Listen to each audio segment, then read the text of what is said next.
শোন, তুই না একটা সেই জিনিস, সেই কড়া, তাই ভালো লেগেছে? অনেক। তাহলে আবার আসবি। ওকে, দে আমার পেমেন্ট দে।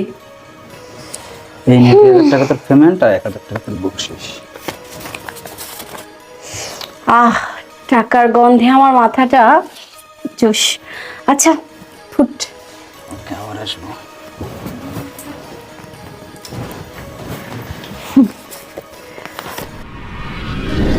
শোন, তোর কথা যদি সঠিক হয় তাহলে তোর পুরস্কার আছে, আর যদি মিথ্যা হয় তাহলে আমার চাইতে খারাপ কিন্তু কেউ হবে না, মনে রাখিস। যা, তুই এখন তোর কাজ কর। আরে তুমি ওর সাথে দাঁড়িয়ে কিসের কথা বলছো এত? আরে তোর কি অন্য কোনো কাজ নেই? এখানে দাঁড়িয়ে কি করছিস? ও কিছু করেনি, আমার কাছে কিছু টাকা চাইলো তাই ওকে টাকা দিছি। কেন তোমার কাছেও টাকা